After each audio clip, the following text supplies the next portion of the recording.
The parking lot of County General Hospital was nearly empty when Simone walked to her car at 7:15 a.m. Her scrubs stuck to her back after a 12-hour shift in the cardiac unit. 3 patients coded during the night. One didn't make it. She felt the exhaustion in her bones, the kind that made even breathing feel like work. She drove home on autopilot, barely noticing the morning traffic building on the highway. All she wanted was a shower, her soft leather couch, and maybe some mindless television before trying to sleep. The house was only 15 minutes from the hospital, a small brick ranch she'd bought 6 years ago when nursing salaries started to really add up. Simone pulled into the driveway and noticed the garage door was open. Strange. Trevor never left it open. She grabbed her bag and walked through the garage into the kitchen. The kitchen was empty. Not just empty of people. Empty of everything. The table was gone. The chairs were gone. She spun around. The refrigerator stood alone against the wall, but the microwave was missing from the counter. The coffee maker she'd bought herself for Christmas was gone. Her heart started pounding. She dropped her bag and ran into the living room. Nothing. The entire room was bare. Her leather sectional, the one she'd saved for 8 months to buy, was gone. The coffee table, the end tables, the lamps, the television, the entertainment center. All of it. Even the curtains were torn down, leaving bare windows staring at her like empty eyes. She ran to the bedroom. The bed was gone. The dresser was gone. The nightstands were gone. She yanked open the closet. Her clothes hung there, her work uniforms in a neat row. But Trevor's side was empty. His clothes, his shoes, everything gone. The guest room was stripped. The bathroom still had towels, but the decorative pieces she'd collected were missing. She ran back through the house, her breathing coming in sharp gasps. The dining room was completely bare, her grandmother's antique table that she'd refinished herself, the china cabinet, all of it gone. Simone stood in the center of the empty living room and pulled out her phone with shaking hands. She called Trevor. It rang 4 times and went to voicemail. She called again. Voicemail. Again. Voicemail. She texted him, "Where is our furniture? Where are you?" The message showed delivered but not read. She waited 5 minutes that felt like hours. Nothing. Simone walked through the house again trying to make sense of it. A burglary? But why take the furniture and leave her clothes? Why take Trevor's things? And there was no broken window, no damaged door. Someone used a key. Someone who knew exactly when she'd be gone for 12 hours. Her hands were still shaking as she walked back to the kitchen. The back door was unlocked from the inside. She looked at the garage. A light bulb went off in her head. Trevor had mentioned needing the garage space last week. She'd been too tired to ask why. Simone went outside and walked to the large trash bin at the side of the house. She lifted the lid. Inside, crumpled among the regular trash, was a piece of paper. She pulled it out and smoothed it flat. It was a receipt from You Store It, a storage facility 15 miles away. The rental agreement was in Trevor's name. But there was a second name listed as an authorized user. Ashley Bowman. Simone read the name again. Ashley Bowman. She didn't know anyone named Ashley. Trevor had never mentioned anyone named Ashley. She pulled out her phone and searched the name on social media. Several profiles came up. She scrolled through them until one made her stomach drop. The profile picture showed a young woman with long dark hair, big smile, arms wrapped around a man in the photo.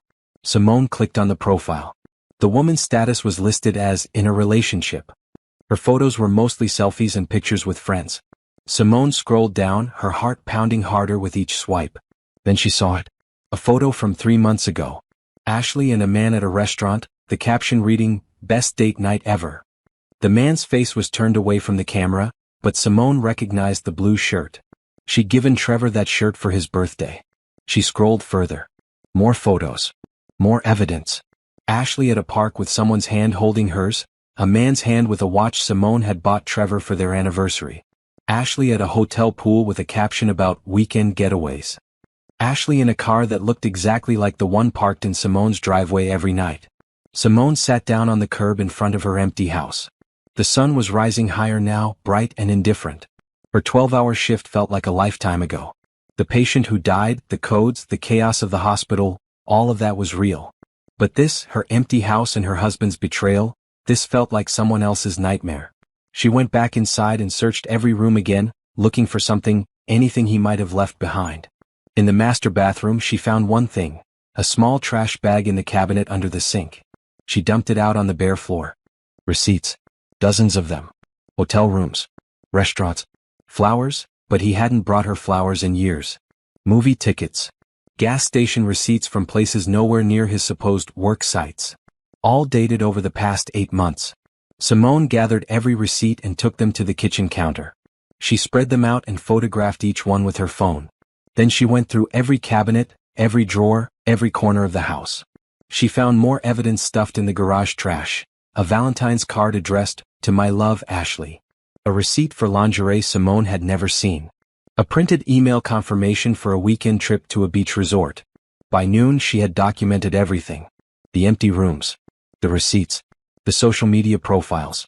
The storage facility rental agreement. She sat on the floor of her bedroom, the bedroom that now contained nothing but her work bag and the clothes in her closet, and tried to understand. Trevor had planned this. He had waited until she left for her shift. He had rented a truck, probably with their money, and cleaned out their entire house. He took every single thing of value except her work clothes. He took furniture she had bought before they even met. He took her grandmother's table. He took everything she had worked for while he claimed to be building his business. And he did it all with another woman. Simone's phone buzzed. A text from Trevor, "I'm sorry it had to be this way. I'll be in touch about the details." She stared at the message. No explanation. No remorse. Just, "I'm sorry it had to be this way," like this was something that happened to him, not something he did to her. She typed back, "You stole everything from our house. Where is my furniture?" 3 dots appeared, then disappeared. Then appeared again. Finally, "It's complicated. We need to talk, but not now. Not now." She called him. It went to voicemail. She called again. Voicemail again. On the 3rd try he answered. "Simone, I can't talk right now. You took everything. Where is my furniture? It's not just your furniture. We're married. It's our property. I bought all of it. Every single piece. Where is it?" There was a pause. She could hear a woman's voice in the background asking if everything was okay. "Ashley, I'll call you later. We'll work this out. You took my grandmother's table, Trevor? You took." The line went dead. He'd hung up on her. Simone sat in her empty house and felt something shift inside her. The shock was fading. The confusion was clearing. In its place came something cold and focused. She looked at the pile of receipts, the photos on her phone, the rental agreement with Ashley's name on it. She thought about the years she'd worked double shifts while Trevor claimed he was building a landscaping business that never seemed to make any money. She thought about the mortgage she paid, the utilities, the groceries, everything while he promised his business would take off soon. She picked up her phone and scrolled through her contacts. She found the name she was looking for. Jordan Hughes, her cousin. Detective Jordan Hughes. She pressed call. "Simone? Hey, what's up? You okay?" "Jordan, I need your help. I came home from work this morning and my house is empty. Trevor took everything. All the furniture, everything. And I found out he did it with another woman. I have receipts showing it's all my property and I have proof they rented a storage unit together." There was a brief pause. "Are you home now?" "Yes." "Stay there. I'm coming over. Don't touch anything else, don't clean up, don't throw anything away. I'll be there in 20 minutes. Simone hung up and sat in the center of her empty living room. The walls echoed when she breathed. The silence was complete. But for the first time since she'd walked through that door 6 hours ago, she didn't feel helpless. She felt focused, clear, ready. Trevor had made one very big mistake. He thought she would be too hurt, too ashamed, too afraid to fight back. He was wrong. Jordan arrived in 18 minutes, not 20. Simone saw the unmarked police car pull into her driveway and felt a wave of relief she hadn't expected. When Jordan walked through the front door and saw the empty house, her expression hardened. "Jesus, Simone. He took everything?" "Everything except my work clothes." Simone gestured to the bare rooms. "I've been documenting it all. I have photos, receipts, bank statements." Jordan pulled out a small notebook. She was in plain clothes, jeans and a blazer, but she wore her badge on her belt. "Walk me through it. Start from when you got home." Simone explained everything. The open garage. The empty rooms. Finding the storage receipt. The social media photos. The evidence in the trash. Jordan took notes, asked questions and photographed the empty rooms herself. "You said you have receipts proving you bought the furniture?" "All of it. I bought the couch 3 years ago when I got my raise. The dining table was my grandmother's, but I have the receipt for the refinishing work I paid for. The bedroom set I bought 2 years ago. I have everything documented because of our homeowner's insurance. Trevor always said I was too careful about keeping receipts. Jordan's mouth twitched. Good thing you didn't listen to him. Show me what you found in the trash. Simone brought out the bag of receipts and papers she'd collected.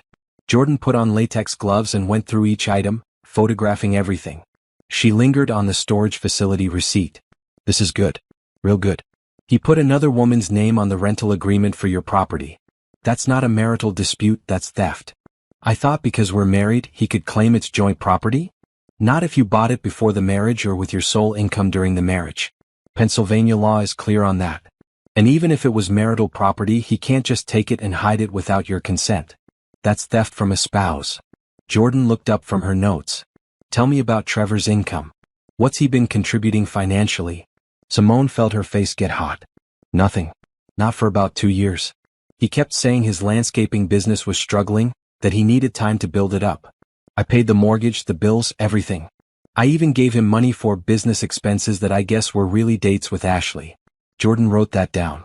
Do you have bank statements showing that? Yes. Everything goes through our joint account.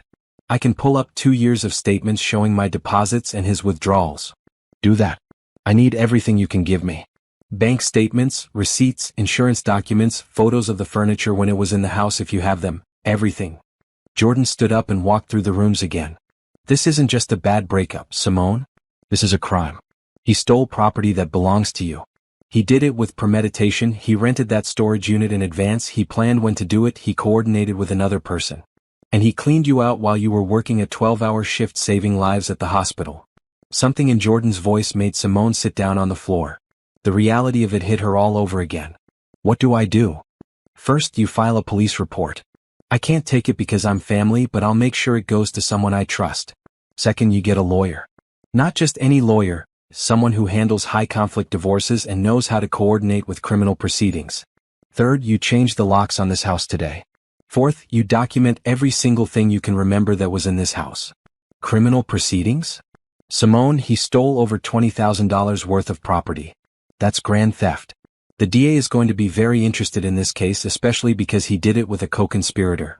I'm going to make some calls. Jordan pulled out her phone and walked into the kitchen. Simone could hear her talking to someone, her voice low and professional. She heard words like felony theft, marital property dispute, and multiple perpetrators. When Jordan came back, she had her notebook open to a fresh page. I called an ADA I trust. She's interested. I also called a divorce attorney named Patricia Reynolds. She's expecting your call today. She works with victims of financial abuse and she's tough as nails. Jordan handed Simone a business card. Call her now.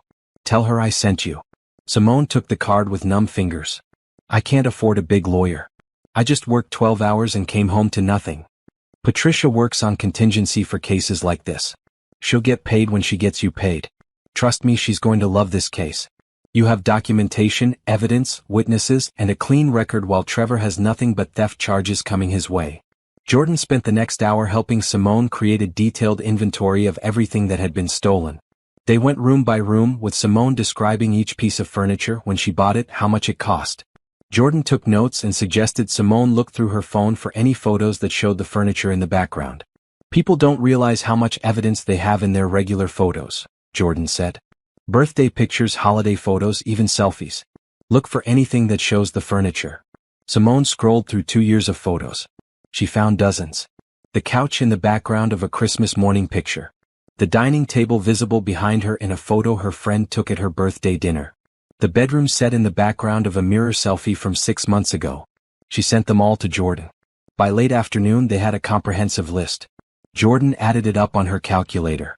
Simone, this is $27,000 worth of property. He didn't just take furniture. He took art prints, kitchen appliances, electronics. Did you notice the microwave was gone? I saw that. He even took the coffee maker. He took everything he could fit in a truck. That shows intent. He planned to strip this house clean.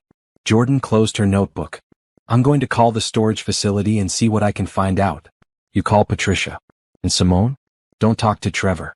Not on the phone, not through text, nothing. Everything goes through lawyers now.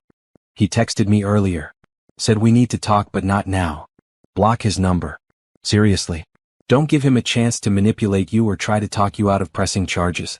Guys like this bank on their wives being too embarrassed or too forgiving to follow through. You need to show him you're not that person. After Jordan left, Simone sat in her empty living room and called Patricia Reynolds. The attorney answered on the second ring. Ms. Reynolds, my name is Simone Parker. Jordan Hughes gave me your number. Simone, yes. Jordan called me. She gave me a brief overview. I want to hear it from you. Tell me what happened. Simone told the story again. With each retelling, it felt more real and more surreal at the same time. Patricia listened without interrupting, only asking clarifying questions about dates and amounts. When Simone finished, Patricia was quiet for a moment. Then she said, I'm taking your case. Can you come to my office tomorrow morning? Bring every document you have. Bank statements, receipts, insurance policies, mortgage papers, everything. We're going to file for divorce and we're going to file for emergency relief. We'll freeze the joint accounts, get a restraining order if needed, and coordinate with the criminal investigation. Criminal investigation? Simone, what your husband did is theft. Jordan is right to push for criminal charges. That actually helps us in the divorce because it shows a pattern of financial abuse and deception. It also means any assets he has can be seized for restitution. We're going to make sure you get every penny back plus damages. That night, Simone couldn't sleep. She lay on an air mattress Jordan had brought over, staring at the ceiling of her empty bedroom. Her phone buzzed several times with texts from numbers she didn't recognize. She ignored them. Trevor was trying to reach her through other people's phones. At 2 a.m., she got up and went through the house one more time with her phone's flashlight. In the garage, she found something she'd missed earlier, a small notebook wedged behind the water heater. She pulled it out and opened it. It was Trevor's handwriting. Page after page of calculations. Couch, $3,200. Dining table, $4,500. Bedroom set, $5,800. He'd listed every piece of furniture in the house with estimated values. On the last page was a total, $26,400 furniture. $8,000 cash withdrawal. $34,400 total. Split with A. Equals $17,200 each. He'd planned to sell her furniture and split the money with Ashley. He'd calculated it all out. He'd known exactly what he was doing. Simone photographed every page of the notebook and sent them to Jordan. Then she sent them to Patricia. Then she saved them to her cloud storage. She went back to the air mattress and finally fell asleep as the sun started to rise. When she woke up 3 hours later, she had 7 missed calls from unknown numbers and a dozen texts. She deleted them all without reading them. She showered, put on clean scrubs, and drove to Patricia Reynolds' office. It was time to stop being a victim and start being a survivor. Trevor had made his choice. Now Simone would make hers. Patricia Reynolds' office was nothing like Simone expected. The waiting room had comfortable chairs, soft lighting, and walls covered with framed photos of happy families. A small sign on the receptionist's desk read, "You deserve to rebuild." Simone sat down and clutched the folder of documents she'd spent all night organizing. The receptionist, a kind-faced older woman, smiled at her. "Miss Parker? Patricia is ready for you." Patricia's office was bright and professional. She was a black woman in her 50s with sharp eyes and a warm handshake. She gestured to a chair across from her desk. "Simone, thank you for coming so quickly. I know this is overwhelming, but I need you to trust me when I say we're going to get through this and you're going to come out on top." Patricia opened a legal pad. "Show me what you brought." Simone spread out the documents. Bank statements going back 3 years. Receipts for every major purchase. Insurance policies listing each item in the house. The mortgage papers showing the house was in her name only, she'd bought it before marrying Trevor. Photos showing the furniture in the house. And the notebook Trevor had left behind with his theft calculations. Patricia went through everything methodically. She made notes, asked questions, and occasionally smiled in a way that made Simone think she'd seen this pattern before. "This is excellent documentation. Most people don't have anywhere near this level of proof. You keep good records." "I'm a nurse. Documentation is how we stay out of trouble." "Well, it's going to save you now. Let me tell you what I see here." Patricia tapped the bank statements. "You've been the sole income for this household for at least 2 years. Every deposit is your nursing salary. The only money Trevor put in was from occasional odd jobs that total maybe $5,000 over 2 years. Meanwhile, he withdrew almost $30,000 during that same period." Simone felt sick. "I knew he was taking money, but I thought it was for his business." "His business that never made money?" "He always said it was slow to start. That landscaping was seasonal. that he was building a client base. Patricia made a note. Typical financial abuser language. Always promises, never results, always your fault for not being patient or supportive enough. Now look at this. She held up the notebook. He itemized your property. He knew the value of every piece. He planned this theft down to the dollar amount. That shows premeditation, which makes this not just theft, but calculated theft with intent to deprive you of your property permanently. Can he claim it's marital property? Let's go through that. The house is yours, purchased before marriage, titled in your name only. That's separate property. The furniture you bought before marriage is also separate property. The furniture you bought during the marriage with your sole income in Pennsylvania is complicated, but we can make a strong argument that since he contributed nothing financially, you have full equity interest. And even if a judge decided some of it was marital property, he cannot unilaterally remove it and hide it without your consent. That's conversion, which is civil theft. Patricia pulled out another document. I spoke with the assistant district attorney this morning. They're opening a criminal investigation. Jordan got them the storage facility records. Turns out Trevor and Ashley rented that unit 2 weeks ago. They paid for 3 months up front. That shows planning. Are they going to arrest him? Possibly. The ADA wants to build a strong case first. They're getting warrants for the storage facility, for Trevor's phone records, for bank records. They want to show a pattern of fraud and deception. Your case isn't the only evidence. They're looking into whether Ashley's husband also has claims. Ashley's married? Patricia nodded. Jordan found that out. Ashley Bowman, married to Christopher Bowman for 5 years. He had no idea about the affair. When Jordan contacted him yesterday to ask about the storage unit, it was the first he'd heard about any of this. He's been at work thinking his wife is at her job, but apparently she's been spending her days with Trevor. Simone sat back in her chair. So she was cheating on her husband too. Yes. And that gives us leverage.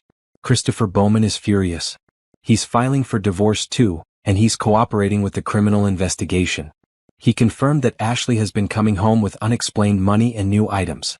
The police think they might have already sold some of your furniture. The room tilted. They sold my things? We don't know for sure yet. But Trevor withdrew $8,000 from your account last week. Ashley deposited $6,000 in her personal account around the same time. The DA is tracing that money. If they sold your property, that's additional charges. Patricia spent the next hour walking Simone through the divorce process. They would file immediately, asking for emergency relief, freezing all joint accounts, preventing Trevor from accessing the house, and requiring him to return all property. They would coordinate with the criminal case, using the theft charges as leverage in the divorce settlement. Here's what's going to happen, Patricia said. Trevor is going to panic when he gets served. He's going to try to contact you, try to apologize, try to negotiate. Don't talk to him. Everything goes through me. He's also going to try to paint himself as the victim. You'll hear from family members, mutual friends, people saying you're being too harsh or that you should work it out. Ignore them. His mother already left me 3 voicemails asking me to call her. Block her. Block anyone who pressures you. This is your life, your property, your future. You don't owe anyone an explanation or a second chance. Patricia's voice was firm. I've been doing this for 23 years. I've seen every manipulation tactic there is. The best thing you can do is cut off all contact and let the legal process work. Simone left Patricia's office with a plan. File divorce papers by end of week. Cooperate fully with the criminal investigation. Document everything. Change the locks on the house. Don't talk to Trevor or anyone pressuring her to reconcile. She drove to the bank next.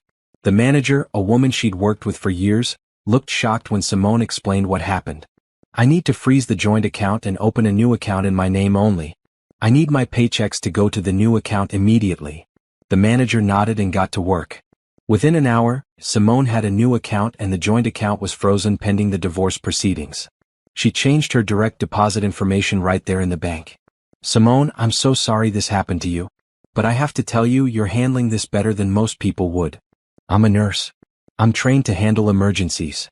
The manager smiled. Well, you're doing everything right. Protect yourself first, then rebuild.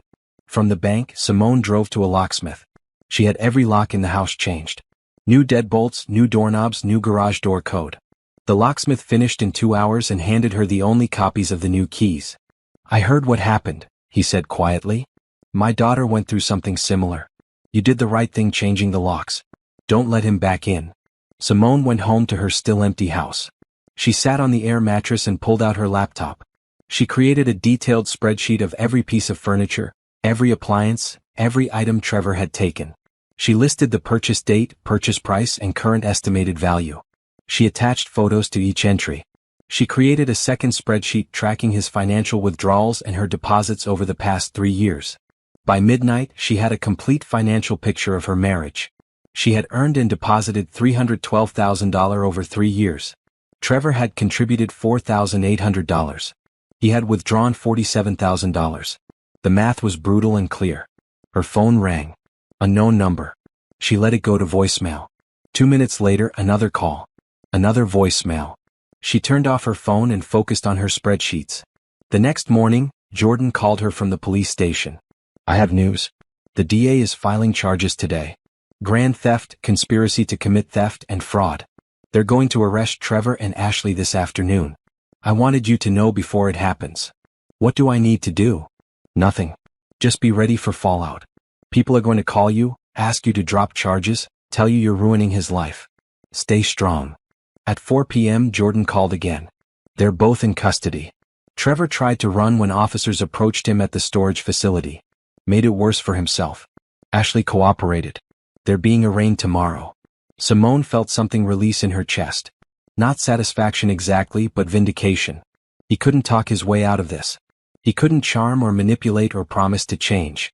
The evidence was there in black and white, in receipts and bank statements and witness testimony. That night, she got 47 phone calls and 73 text messages.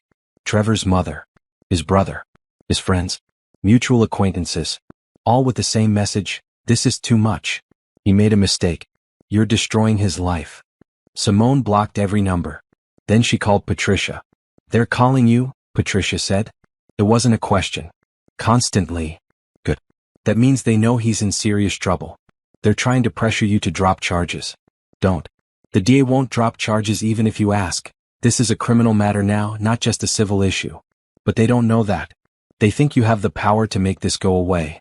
I don't want to make it go away. Good. Then don't answer the phone. Document the harassment though. Save the voicemails. Screenshot the texts before you block them. It all helps our case. Simone spent the evening organizing evidence. She made copies of everything. One set for Patricia, one for the DA, one for herself. She uploaded everything to the cloud. She created a timeline of the affair using social media posts, receipts, and bank withdrawals. By the time she finished, it was 2 a.m. She lay down on the air mattress in her empty bedroom and felt, for the first time since this started, like she was taking control back. Trevor had tried to steal her life. Instead, he'd lost his own. The arraignment was set for 9 a.m. the next day. Jordan would be there. Patricia would be there.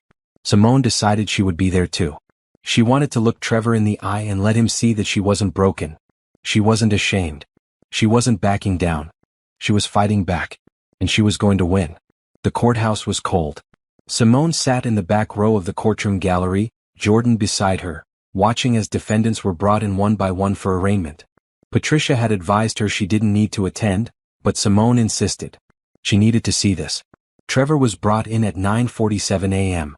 His hands were cuffed in front of him.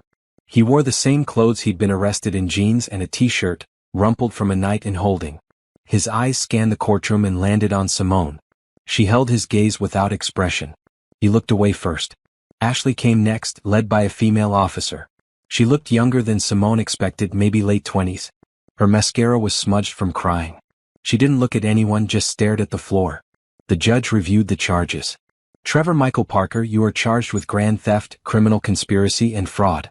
Ashley Marie Bowman, same charges. How do you plead? Trevor's public defender spoke first. Not guilty, Your Honor. Ashley's attorney said the same. The prosecutor stood. Your Honor, the people request high bail. Both defendants engaged in a premeditated theft of over $27,000 in property from the victim while she was at work. They rented a storage facility under false pretenses, removed the property from the marital home, and began selling items for personal profit. There is significant flight risk. Trevor's attorney objected. Your Honor, this is a marital dispute being criminalized. Mr. Parker and the alleged victim are married. The property in question. The prosecutor cut him off. Your Honor, We have documentation proving the victim purchased all items with her sole income. Mr. Parker contributed nothing financially to the household for over 2 years while withdrawing nearly $50,000 from the joint account. He then conspired with Ms. Bowman, a third party, to remove and sell property that did not belong to him. This is not a marital dispute. This is theft. The judge reviewed the file. Bail is set at $50,000 each. Preliminary hearing in 2 weeks. Trevor's head dropped. Ashley started crying. The officers led them both out of the courtroom. Jordan touched Simone's arm. "You okay?" "I'm fine." They walked out of the courthouse into bright morning sunlight. Patricia was waiting on the steps. "The divorce papers are being served today," she said. "Trevor will get them in jail. That's going to be a shock to his system." "Good," Simone said. Over the next week, Simone fell into a routine. She worked her shifts at the hospital, came home to her empty house, and spent her free time documenting and preparing for the legal battles ahead. She bought a cheap futon so she'd have somewhere to sit. She refused to replace any of the furniture until the case was settled. The empty rooms motivated her. Jordan kept her updated on the investigation. The police had inventoried the storage unit and found all of Simone's furniture. They'd also found items belonging to other people. Ashley's husband Christopher reported several missing pieces from their home. It turned out Ashley had been stealing from her husband too. "The DA is adding charges," Jordan told her over coffee one afternoon. They found evidence that Trevor and Ashley sold at least 6 pieces of furniture through online marketplaces. Your dining chairs, some side tables, artwork. They pocketed about $4,000. "Can we get that money back?" "It'll be part of restitution. The DA is going after everything. The stolen property, the money from sales, plus penalties and fees. Trevor is looking at serious jail time and financial consequences." "What about Ashley?" "Same. Her husband is pressing charges too. She's in almost as much trouble as Trevor. The DA says this is one of the clearest cases of conspiracy theft they've seen. Most people don't leave behind a notebook detailing their plans." Simone almost smiled. Trevor was always bad at covering his tracks. 10 days after the arraignment, Patricia called with news. Trevor's attorney wants to negotiate a settlement in the divorce. He's willing to sign over all marital assets, pay restitution, and accept full responsibility for the theft in exchange for you asking the DA to reduce charges. "No. I told him you'd say that. But listen to his offer first. He's proposing to give you the house free and clear, all the furniture once it's released from evidence, his car and $50,000 in damages. He'll waive all rights to anything except fault in the divorce and pay your legal fees." "In exchange for what?" "He wants you to write a letter to the DA asking for reduced charges. He thinks if you say you're not really a victim, that it was a misunderstanding, the DA might go easier on him." Simone laughed, a sharp sound. "He thinks I'm going to save him?" "That's exactly what he thinks. He believes if he gives you enough money and apologizes enough, you'll feel sorry for him and help him out." Tell his attorney no. I'm not writing any letters. I'm not asking for anything to be reduced. He stole from me. He committed a crime. He faces the consequences. That's what I hoped you'd say. I'll let them know. The preliminary hearing came 2 weeks later. Simone attended again. This time the prosecution laid out the full case. They had Trevor's notebook. They had receipts showing Simone bought everything. They had bank records showing Trevor contributed nothing. They had the storage facility records with Ashley's name on them. They had witness testimony from the moving company Trevor had hired, who confirmed he and Ashley directed the entire operation.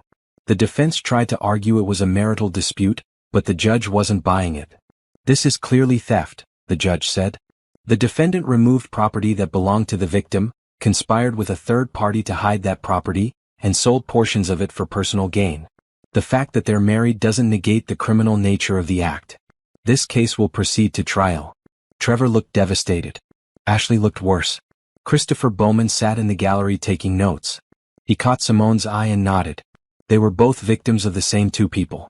After the hearing, Christopher approached her in the hallway. "Miss Parker, I'm sorry for what they did to you. I had no idea Ashley was capable of this." "I'm sorry too. I didn't know about you either until recently. The detective told me you're the one who called it in.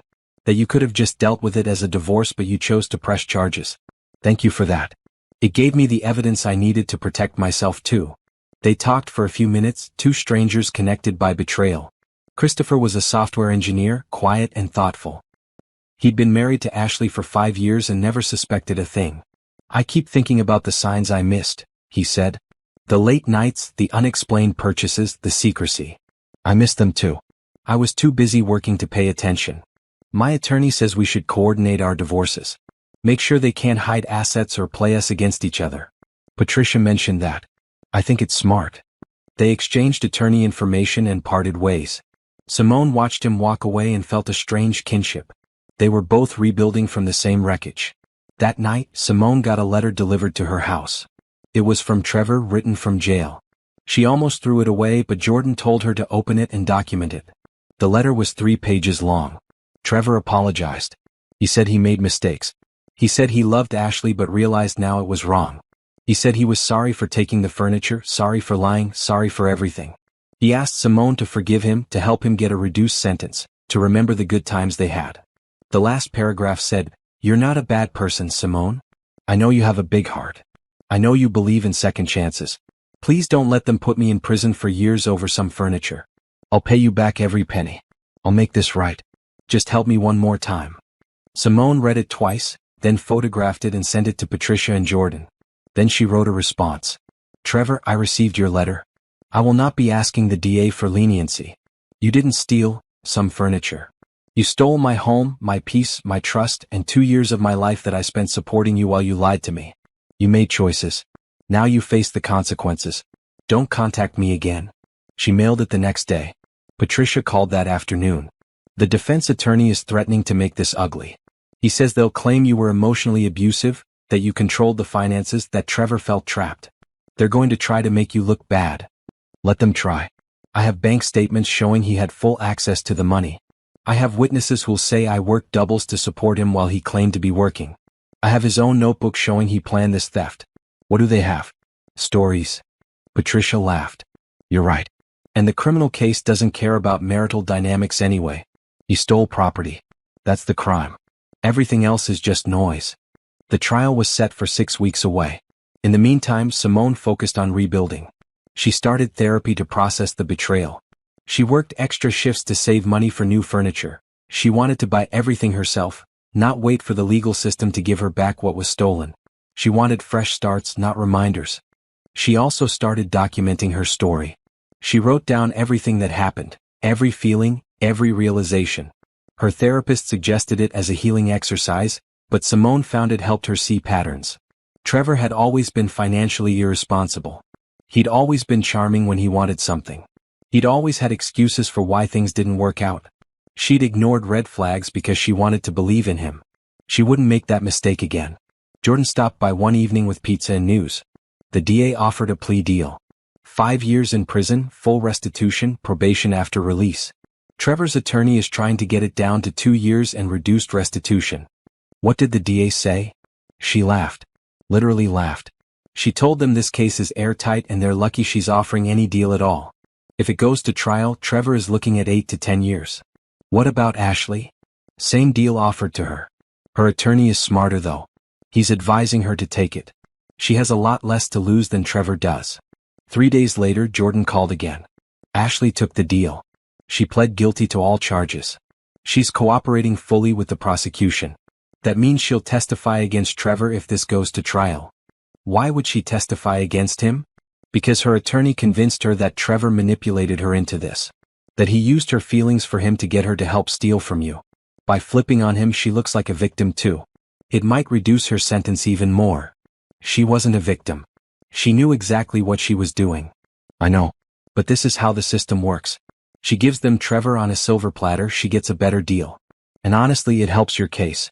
If she testifies that Trevor planned everything, that he told her the furniture was his to take, that he pressured her into helping, that destroys any defense he has left. A week before the trial was set to begin, Trevor's attorney called Patricia with a new offer. Trevor would plead guilty to all charges, accept the 5-year sentence, pay full restitution including damages, and waive all rights in the divorce. He wouldn't contest anything. He just wanted it over. Patricia called Simone immediately. He's caving. His attorney sees the writing on the wall. Ashley's testimony would bury him. He's trying to avoid trial. Do I have to agree to this? No. It's a criminal case. The DA makes the call. But she wants to know if you're satisfied with this outcome. Simone thought about it. 5 years in prison. Full restitution. No more fighting, no more court dates, no more seeing his face. Yes, I'm satisfied. Let him plead guilty. Let it be done. The plea hearing was quick. Trevor stood before the judge and admitted to everything. He took the furniture. He planned it with Ashley. He sold some of it. He lied to his wife. He stole from her. The judge accepted the plea and sentenced him to 5 years in state prison, with eligibility for parole after 3. He was ordered to pay $27,000 in restitution for the furniture, $8,000 for the money he withdrew, $15,000 in damages to Simone, and $12,000 to cover her legal fees. Trevor was led out of the courtroom in handcuffs. He looked back at Simone once. She stared straight ahead. It was over. The criminal case was done. Now all that remained was finalizing the divorce and getting her property back. Simone walked out of the courthouse with Patricia and Jordan. The sun was bright. The air was cool. She felt lighter than she had in months. "How do you feel?" Jordan asked. "Free," Simone said. And she meant it. The storage facility was in a rundown industrial area 15 miles from Simone's house. Jordan had described it as the kind of place people rented when they didn't want questions asked.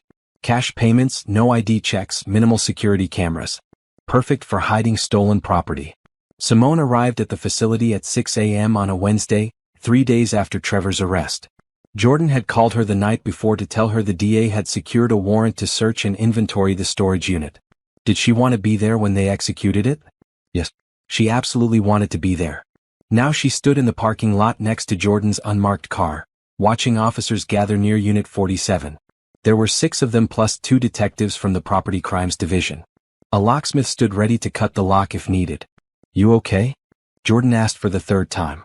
"I'm fine. I just want to see it. It might be hard. Seeing all your stuff locked up in a storage unit while you've been sleeping on an air mattress." "I know." At 6:15 the lead detective gave the signal. The locksmith approached the unit. Before he could start, a truck pulled into the parking lot. Trevor's truck. Well, Jordan muttered. Interesting timing. Trevor got out of the driver's side. Ashley got out of the passenger side. They were halfway to Unit 47 when they saw the police. Both of them froze. "Trevor Parker? Ashley Bowman?" The lead detective stepped forward. "We have a warrant to search this storage unit. Please step back." Trevor's face went white. "You can't do that. That's my property." "Actually, it's not. We have probable cause to believe this unit contains stolen property belonging to Simone Parker. Please step back or you'll be interfering with a police investigation." "I want to see the warrant." The detective handed it to him. Trevor scanned it, his hands shaking. Ashley stood frozen next to him, looking like she wanted to disappear. "This is insane. My wife is doing this? Over furniture?" Jordan stepped forward. "Mr. Parker, you're currently out on bail. I'd suggest you cooperate fully unless you want to go back to jail right now." Trevor saw Jordan. Then he saw Simone standing by the car. His expression changed from anger to something that looked like panic. "Simone, come on. We can work this out. You don't need to do this." Simone didn't respond. She just watched as the locksmith cut the lock and pulled open the storage unit door. Inside was her entire life. The leather sectional, carefully wrapped in moving blankets. Her grandmother's dining table, stored on its side. The bedroom set, still assembled, taking up most of the back of the unit. Kitchen appliances in boxes. Lamps. Side tables. Her artwork. Everything. The officers started photographing and documenting each item. One of them found a clipboard hanging on the wall with a handwritten inventory. It was Trevor's writing. Each piece of furniture was listed with a description and a price. $3,200, leather sectional, barely used. $4,500, antique dining table, refinished. $5,800, bedroom set, excellent condition. He'd been pricing her belongings to sell them. The detective photographed the clipboard and bagged it as evidence. "Mr. Parker, is this your handwriting?" Trevor didn't answer. "I'm going to ask again. Is this your handwriting?" "I want my lawyer." "That's your right. But we're seizing all of this property as evidence of theft. You and Ms. Bowman need to leave this area immediately." Ashley finally spoke. "I didn't know. Trevor told me it was his furniture. He said his wife didn't want it anymore. He said we could sell it and use the money to—" She stopped, realizing what she was admitting. "Ms. Bowman, you have the right to remain silent. I suggest you use it." Her attorney had arrived and was walking quickly toward them. The detective turned to Simone. Miss Parker, we need you to identify these items. Can you do that? Simone walked into the storage unit. Jordan came with her. She went from piece to piece, confirming each item. That's my couch.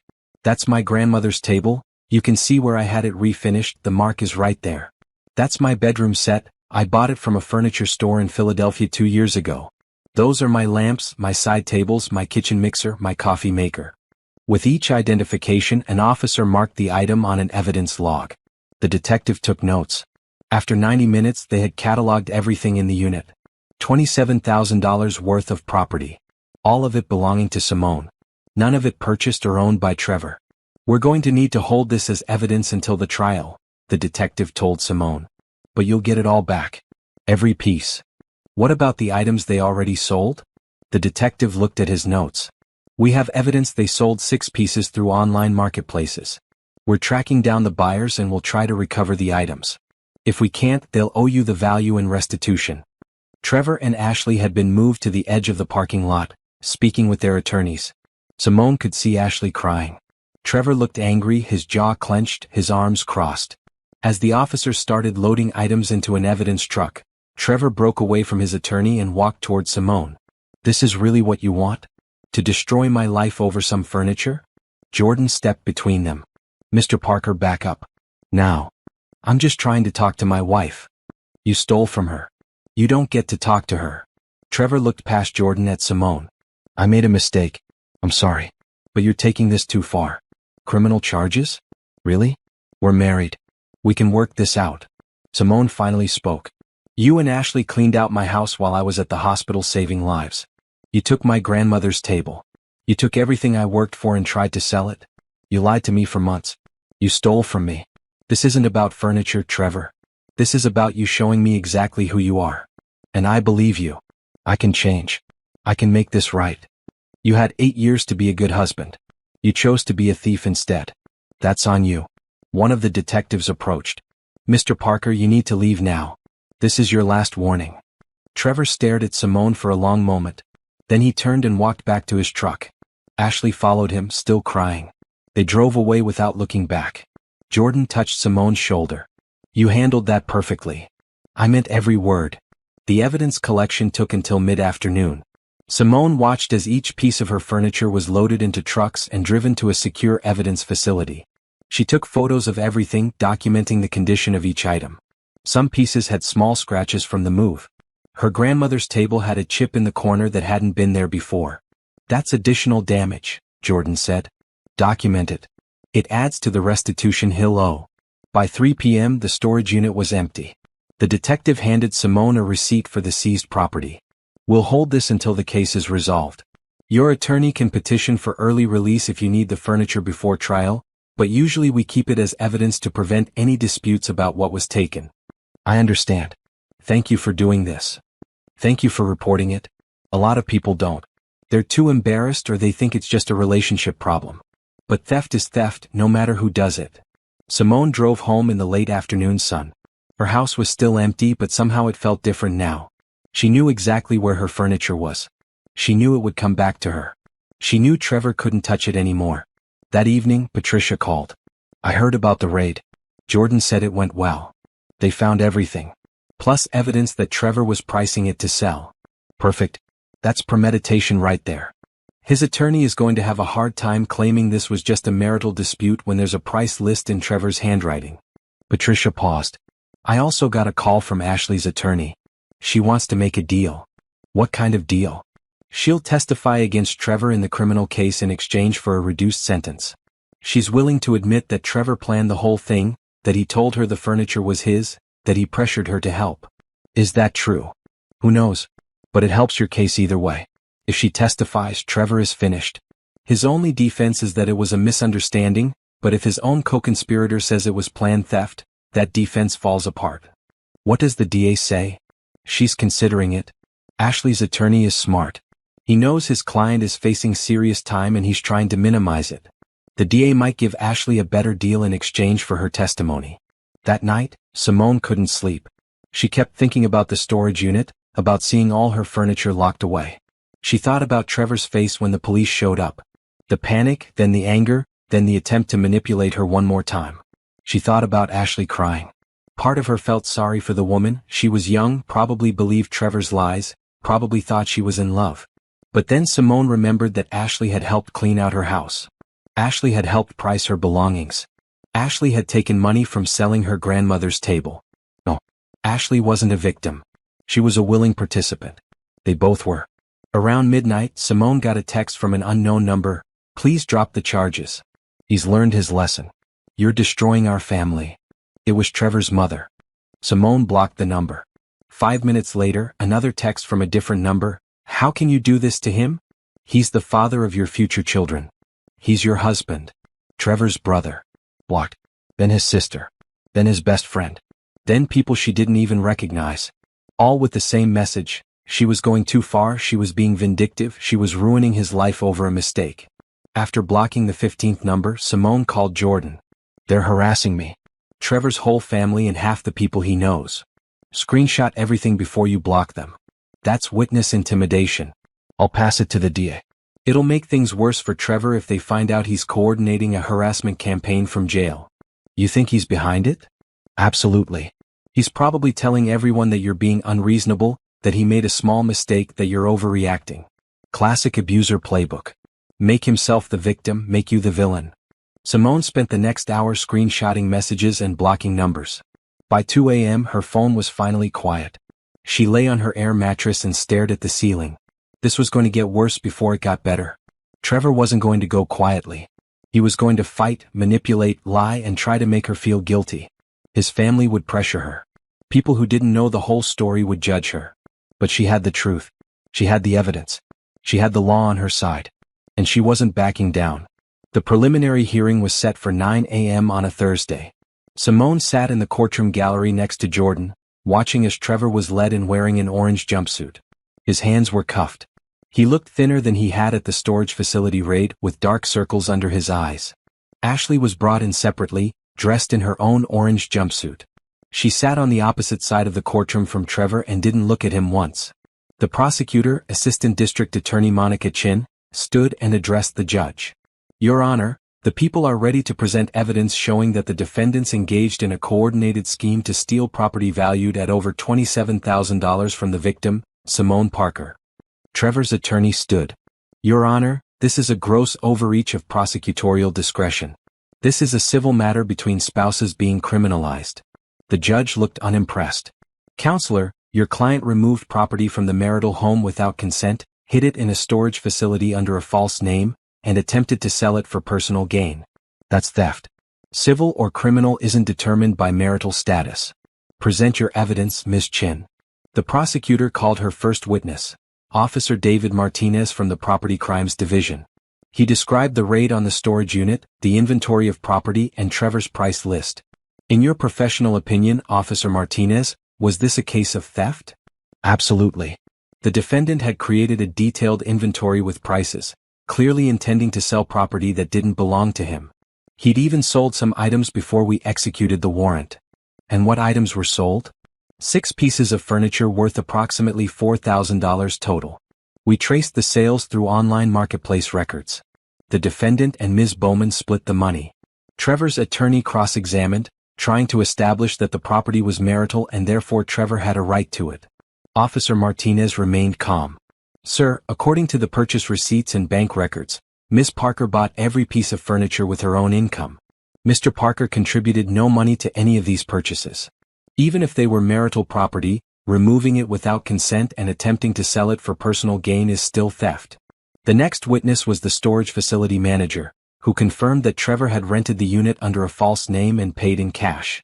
He'd listed Ashley as the only authorized user besides himself. When asked why he didn't list his wife, Trevor had said, "She doesn't need to know about this." Simone watched Trevor's face as the testimony unfolded. He sat motionless, but she could see the muscle in his jaw twitching. He knew how bad this looked. Then the prosecutor called Ashley to the stand. Ashley had made a deal. In exchange for her truthful testimony, she would receive a reduced sentence, 18 months instead of the 5 years Trevor was facing. Her attorney had coached her well. She walked to the stand with her head down, took the oath, and sat. Ms. Bowman, can you describe your relationship with Trevor Parker? Ashley's voice was quiet. We were having an affair. It started about 8 months ago. And did Mr. Parker ever discuss his wife with you? Yes. He said they were having problems. He said she was controlling and didn't appreciate him. He said he wanted to leave her but he couldn't afford to. Did he discuss property with you? Yes. He said everything in the house was his, that he'd paid for all of it while his wife sat at home. He said when they divorced she'd probably try to keep everything even though it was his. Simone felt Jordan tense beside her. He's a liar, Jordan whispered. Every word of that is the opposite of the truth. Did Mr. Parker ask you to help him with anything regarding this property? Yes. He said we should take it and store it so his wife couldn't claim it in the divorce. He said it was legally his and he was just protecting his assets. Did you believe him? Yes. I had no reason not to. I didn't know his wife. I only knew what he told me. And what did he tell you to do? He rented a storage unit and asked me to help him move the furniture while his wife was at work. He said we had to do it quickly, that she worked 12-hour shifts and wouldn't notice until she got home. Did you question this? A little. I asked why we couldn't just wait until they were officially divorced. He said she was vindictive and would destroy everything out of spite. He said we needed to protect his property before she could damage it. Trevor's attorney was writing furiously. This was devastating testimony. Ms. Bowman, did you know that Mrs. Parker had purchased all of this furniture herself? No. Trevor told me he bought everything. He showed me the price list he'd made and said it represented years of his hard work. Did Mr. Parker suggest selling any of the items? Yes. He said we could sell some pieces to help fund our new life together. He said it was his property and he could do what he wanted with it. We sold 6 pieces and split the money. The cross-examination was brutal. Trevor's attorney tried to paint Ashley as a liar trying to save herself, but her story was consistent and supported by evidence. She had receipts from the furniture sales. She had text messages from Trevor giving her instructions. She had the storage unit rental agreement with both their names on it. When Ashley stepped down, she still didn't look at Trevor. She walked past him with her head down and was led back to the holding area. The prosecutor called one more witness, Christopher Bowman, Ashley's soon-to-be ex-husband. Christopher took the stand and described coming home 3 weeks ago to find his wife gone and several items missing from their house. He'd filed a police report before he even knew about Trevor or the affair or the storage unit. Mr. Bowman, did your wife discuss any financial plans with you? She said she was saving money for a vacation. I thought it was strange because we always saved together, but I trusted her. Now I know she was saving the money from selling stolen furniture. Did you notice any changes in her behavior?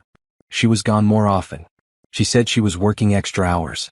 She bought new clothes, got her hair done more frequently. I thought maybe she was feeling more confident about herself. I didn't realize she was preparing to leave me for another man. Christopher's testimony was brief but impactful. He was a credible witness, clearly hurt, with no reason to lie. His stolen items had also been found in the storage unit. After all the testimony, the judge ruled.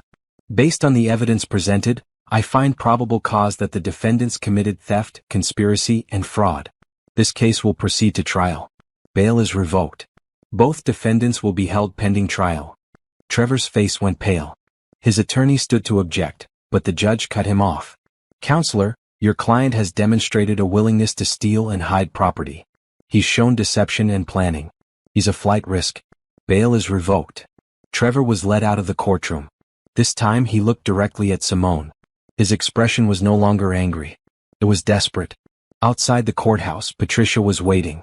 That went even better than expected. Ashley's testimony was devastating. Trevor's defense is basically dead in the water. What happens now? The DA is going to offer one more plea deal. If Trevor pleads guilty, he gets 5 years. If he goes to trial and loses, which he will, he could get 10 years. Most defendants take the deal when the evidence is this strong. Jordan added, and with bail revoked, he's sitting in jail waiting for trial. That's usually enough to make people see reason. Nobody wants to spend months in jail only to go to trial and get an even longer sentence. That afternoon, Simone went back to work at the hospital. It felt strange to be back in her normal routine after the chaos of the legal proceedings. Her coworkers knew something was going on. She'd taken several days off for court, which was unusual for her. But she didn't offer details and they didn't ask. During her lunch break, her supervisor called her into the office.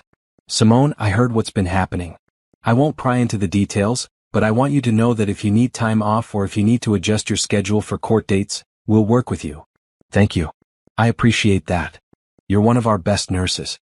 Whatever you're going through, we're here to support you. That small kindness almost broke Simone's composure. She'd been so focused on being strong, on fighting back, on not letting Trevor see her hurt, that she'd forgotten there were still good people in the world. That evening, Patricia called with an update. Trevor's attorney called. They want to take the plea deal. Trevor will plead guilty to all charges, serve 5 years with possibility of parole after 3, and pay full restitution. He'll also agree to a fast divorce with no contest on any terms. What are the divorce terms? Everything to you. The house, the car, all furniture once it's released from evidence, and the cash value of anything they sold. Plus damages for your emotional distress and legal fees. You'll walk away with everything and he'll walk away with a criminal record and debt. When does he sign? Tomorrow. The plea hearing is Friday. If you want to be there, you can be. If you don't have to. Simone thought about it. Did she want to see Trevor admit his guilt in court? Did she want to watch him be sentenced to prison? I'll be there. The plea hearing was quiet compared to the preliminary hearing. Trevor stood before the judge, his attorney beside him, and admitted to everything. He stole the furniture. He planned it with Ashley. He lied to his wife. He sold property that didn't belong to him. The judge asked him if anyone forced him to do this or threatened him. Trevor said no. And you understand that by pleading guilty, you waive your right to a trial? Yes, Your Honor. You also understand that you're agreeing to 5 years in state prison, with restitution totaling $62,000 to be paid to the victims? Yes, Your Honor. Then I accept your plea. You're sentenced to 5 years in the state correctional facility, with eligibility for parole after 3 years. You're ordered to pay $62,000 in restitution to be divided between the victims according to their losses. You're also ordered to cooperate fully in the divorce proceedings and relinquish all claims to marital property. Trevor was led away. This time he didn't look at Simone. Outside the courthouse, Jordan hugged her. It's over. The criminal case is done. Now just the divorce. Which is basically a formality at this point. He signed away all his rights. Patricia will file the paperwork, the judge will approve it, and you'll be officially divorced within a few months. Simone drove home to her empty house. She sat on her futon and let herself feel it all. The relief, the exhaustion, the grief for the marriage that had turned out to be a lie, the anger at the years she'd wasted, the satisfaction of seeing justice done. She pulled out her phone and looked at the photos of her furniture in the storage unit. In a few weeks, once the evidence period ended, she could get it all back. She could fill her house again. Or maybe she'd sell it all and start fresh. She hadn't decided yet. What she did know was that she was free. Free from Trevor's lies. Free from his manipulation. Free from the weight of a marriage that had only ever benefited him. She was free. And she was going to stay that way. Patricia's office felt different this time. Simone wasn't the frightened, devastated woman who'd first walked through these doors 6 weeks ago. She was stronger now. Clear. Ready for the next phase. The criminal case is done, Patricia said, spreading papers across her desk. Now we make the divorce official and get you every penny you're owed. Trevor signed an agreement to not contest anything, which makes this easier, but we still need to be thorough. Simone reviewed the divorce petition. It was comprehensive. She would keep the house. The deed was already in her name only. She would keep her car. All furniture would return to her once released from evidence. Trevor would pay $27,000 for the furniture taken, $8,000 for the money withdrawn from their account, $15,000 in damages for emotional distress, and $12,000 to cover her legal fees. That's $62,000 total, Patricia said. The court ordered it as part of his criminal sentence. His wages will be garnished for the rest of his life if necessary until it's paid in full. What if he doesn't have any wages? He never held a job before. Then he'll owe it forever and it will destroy his credit. He won't be able to rent an apartment, buy a car, get a loan, nothing. Every dollar he makes will be reported and garnished. He signed away any right to discharge this debt. It's permanent. Simone signed the papers. Patricia would file them with the court the next morning. Because Trevor had already agreed to everything, there would be no fight. The judge would review the terms, confirm Trevor's signature and agreement, and issue the divorce decree. How long until it's final? In Pennsylvania, 60 days minimum. But because Trevor is incarcerated and has waived all rights, it could be faster. I guess 8 weeks. 8 weeks until she was officially free. 8 weeks until Trevor Parker was just a name on some old documents. That afternoon, Simone met with a financial advisor Jordan had recommended. Her name was Rita Palmer, and she specialized in helping people rebuild after financial abuse. Rita reviewed Simone's financial situation. You're in better shape than most people who've been through this. You have a steady income, a house with equity, and a court order for substantial restitution. The question is, what do you want to do next? I want to make sure I'm never vulnerable like this again. Smart. Let's start by separating all your finances completely.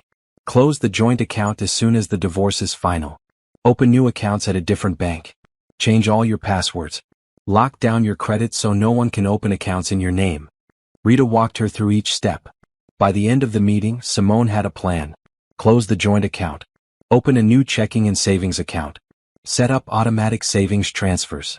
Build an emergency fund that could cover 6 months of expenses. Start contributing to retirement accounts that only she controlled. You've been supporting 2 people on 1 income, Rita said. Now you're supporting just yourself. You're going to have a lot more money available. Don't waste it trying to replace everything he took. Be strategic. Simone thought about her empty house. I don't even know if I want to stay there. Every room reminds me of finding it empty. Then sell it. You have equity.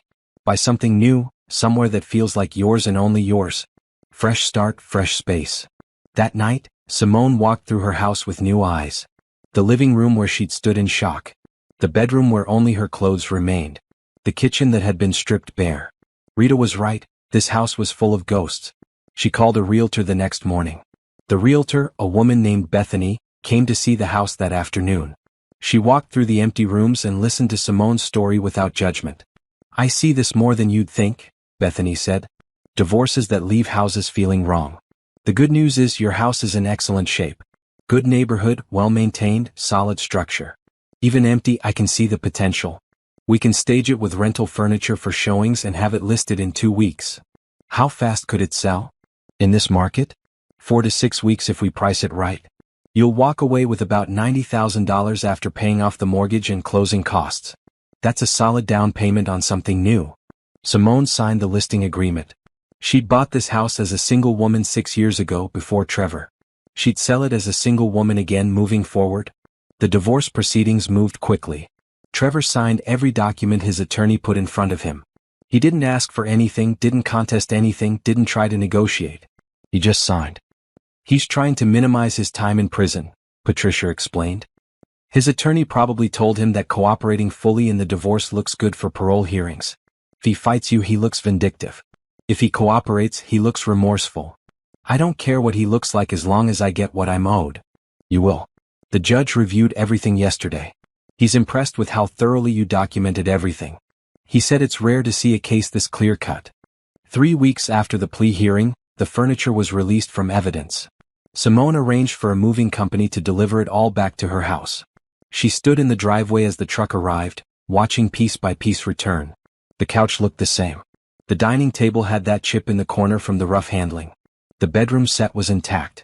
Everything was there, everything was hers again, but it all felt different now. These weren't just possessions. They were evidence of a crime. They were symbols of betrayal.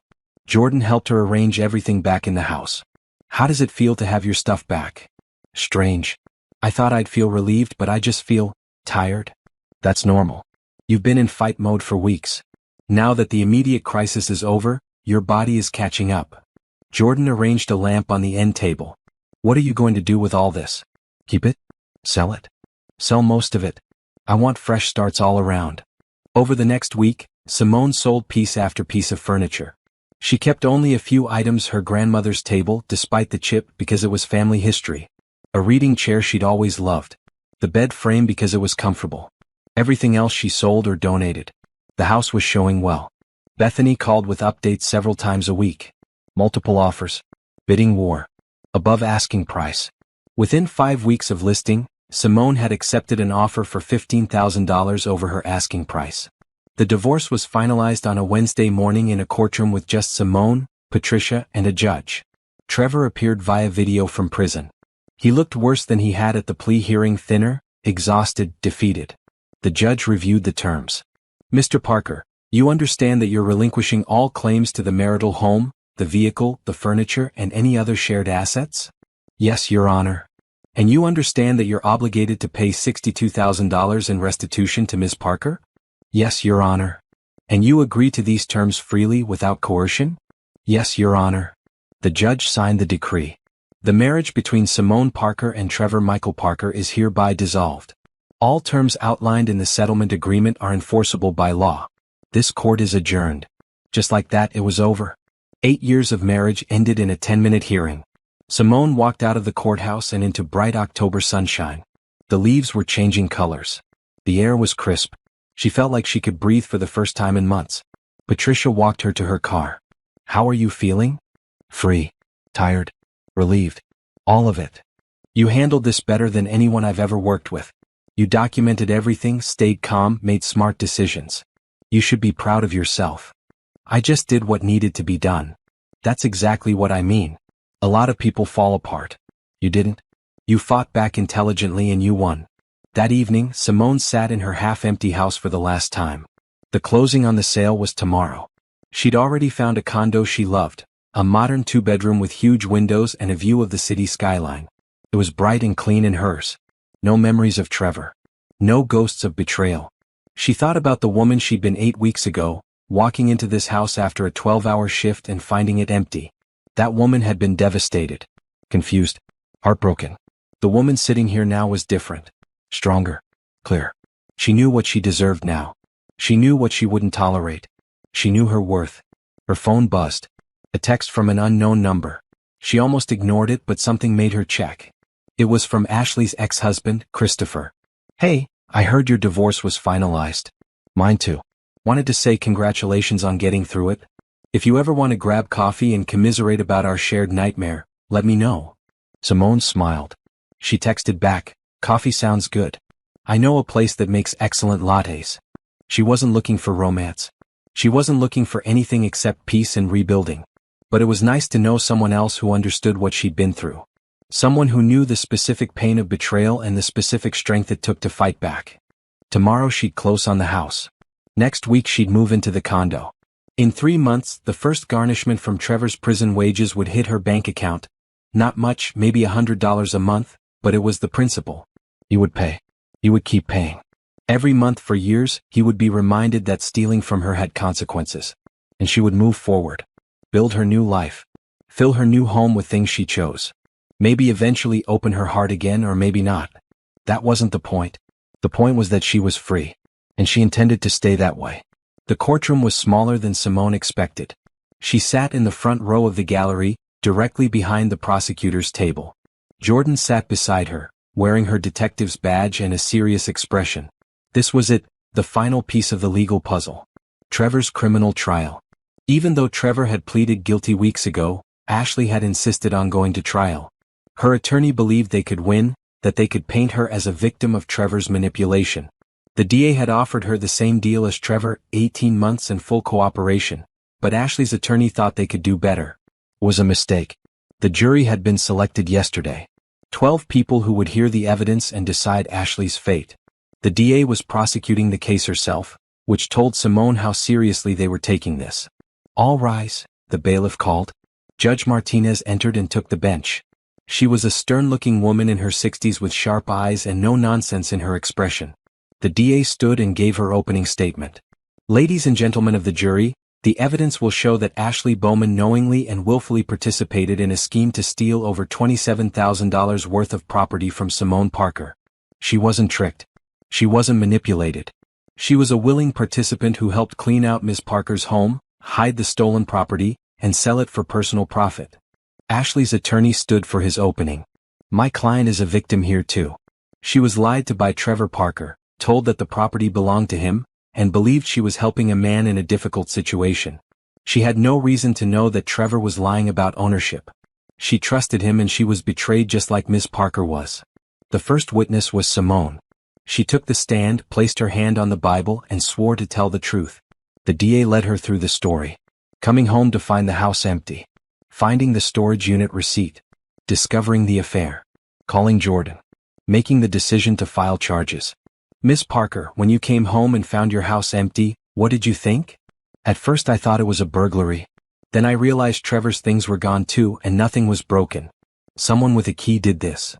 Did you confront your husband? I tried. He wouldn't answer my calls. When he finally answered, he said it was complicated and we'd talk later. Did you know about Ashley Bowman at that point? No. I found her name on the storage unit receipt. I looked her up on social media and realized she was having an affair with my husband. The DA showed the jury photos of the empty house. Photos of the receipts Simone had found. Photos of the storage unit inventory. Photos of the furniture in the unit. Ms. Parker, did you give anyone permission to remove this property from your home? No. I had no idea it was happening until I came home and found everything gone. Ashley's attorney cross-examined. Ms. Parker, you were married to Trevor, correct? Yes. And when you're married, property is shared, correct? Not in this case. I purchased everything before we were married or with my sole income during the marriage. Pennsylvania law is clear that property purchased with separate funds remains separate. But you never told Trevor he couldn't touch the furniture, did you? I didn't think I needed to tell my husband not to steal from me. The courtroom stirred. The judge gavelled for quiet. Ashley's attorney tried again. Isn't it true that you and Trevor were having marital problems? I didn't know we were having problems. I was working 12-hour shifts to support us while he claimed to be building a business. I found out about the problems when I came home to an empty house. The cross-examination went nowhere. Simone had documentation for everything. Receipts, bank statements, witness testimony. There was no ambiguity about ownership. The next witness was Jordan. She described the investigation, the storage unit raid, finding Trevor's price list, discovering the sold items. Detective Hughes, in your professional opinion, was this a theft? Absolutely. The defendant and Trevor Parker removed property without consent, hid it in a storage unit under false names, and sold portions of it for personal gain. That's textbook theft. The evidence piled up. The storage facility manager testified that Trevor had specifically said his wife couldn't know about the unit. The moving company employees testified that Ashley was there directing the whole operation, telling them which items to take and how to pack them. The buyers of the sold furniture testified that Ashley had handled the transactions, collected the money, and never mentioned that the items might not belong to her. Then the DA called Trevor. He was brought in from prison wearing his orange jumpsuit and handcuffs. The jury watched him take the stand with visible interest. This was the man who'd started it all. Trevor had agreed to testify as part of his plea deal. He had to tell the truth or face additional charges for perjury. Mr. Parker, did you plan to remove the furniture from your home? Yes. Did you tell your wife you were doing this? No. Why not? Because I knew she'd stop me. Did you ask Ashley Bowman to help you? Yes. What did you tell her about the ownership of the furniture? Trevor hesitated. His attorney had clearly coached him on this. I told her it was mine. I told her I had a right to take it. Was that true? No. I knew Simone had bought everything. I knew she paid for all of it. I just wanted Ashley to think it was mine so she'd help me. So you lied to her? Yes. Ashley's attorney jumped on this during cross-examination. Mr. Parker, you lied to my client about ownership of this property? Yes. You told her it was your furniture? Yes. You told her you had a right to take it? Yes. And she believed you? Trevor looked at Ashley for the first time. She was staring at the table, her face pale. I don't know what she believed. I told her what I needed to tell her to get her to help me. It wasn't the answer Ashley's attorney wanted. He tried to establish that Ashley was a victim of Trevor's lies, but Trevor kept circling back to the same point. He'd lied about ownership, but Ashley had known they were hiding property from his wife. She'd known they were sneaking around. She'd known something wasn't right. The trial lasted 3 days. The jury heard from 22 witnesses. They saw hundreds of documents. They watched Trevor's testimony where he admitted to lying to everyone. In closing arguments, the DA was devastating. Ashley Bowman wants you to believe she's a victim. But victims don't rent storage units under false names. Victims don't sell stolen property and pocket the money. Victims don't coordinate moving trucks and tell the movers which items to take. Ashley Bowman knew exactly what she was doing. She knew she was helping Trevor Parker steal from his wife. The evidence is overwhelming. Find her guilty. Ashley's attorney did his best. He painted her as a woman in love who trusted the wrong man. He emphasized Trevor's testimony about lying to her. He asked the jury to consider that she had no reason to know the property ownership. But the evidence was too strong. The jury deliberated for 4 hours. When they returned, the forewoman stood and delivered the verdict. On the count of grand theft, we find the defendant guilty. On the count of conspiracy, we find the defendant guilty. On the count of fraud, We find the defendant guilty. Ashley burst into tears. Her attorney put his hand on her shoulder. The judge scheduled sentencing for 2 weeks later. Outside the courthouse, the DA approached Simone. "Thank you for testifying. Your documentation made this case possible. I just told the truth. You did more than that. You showed that theft is theft even between spouses. A lot of victims don't report because they're embarrassed or they think it's just a relationship problem. You showed it's a crime.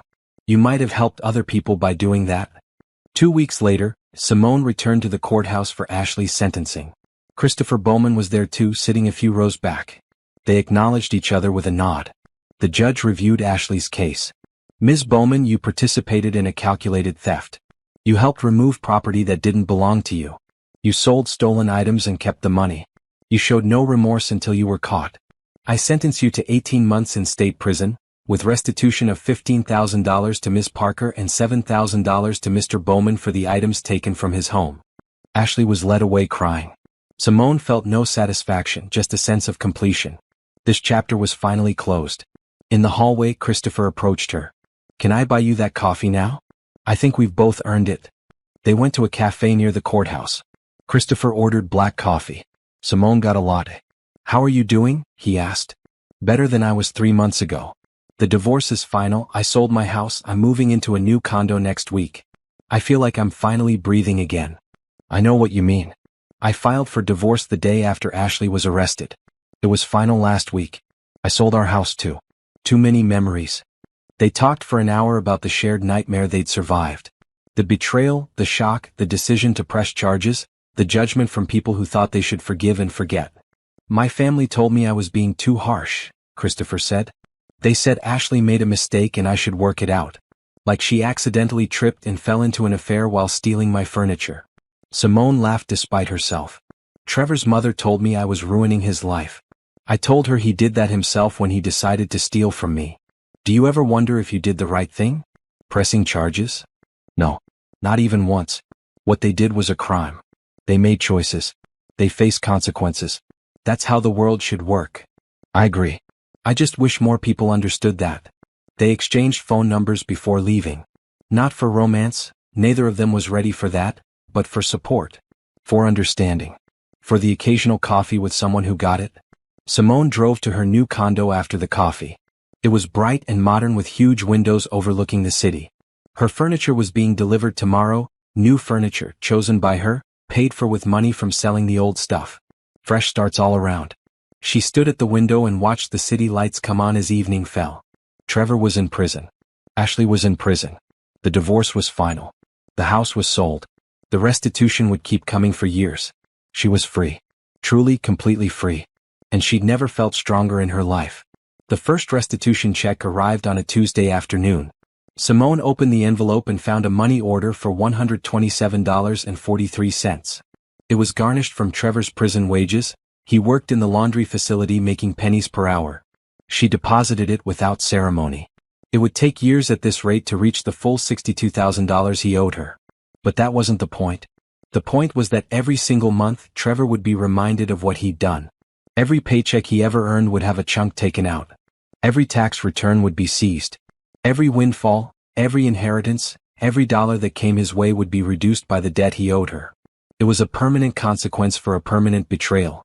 Patricia called that same afternoon. "I have news about Christopher Bowman." "Is he okay?" "More than okay. He's filed a civil suit against Trevor and Ashley for additional damages. Emotional distress, violation of his marital trust, fraud. He's asking for $50,000 on top of the $7,000 in restitution he was already awarded." "Can he do that?" "Absolutely. The criminal restitution covered the value of his stolen property. But he can separately sue for the emotional and psychological harm of the affair and the theft. And he's going to win. Trevor and Ashley have already been convicted of the underlying crimes. This is just about damages now." Good for him. Simone had thought about filing a similar civil suit but decided against it. She had enough. The house sale had given her $90,000. The restitution would eventually total $62,000. She had her job, her health, and her freedom. She didn't need to keep fighting. But she understood why Christopher did. Everyone healed differently. The new condo was everything she'd hoped for.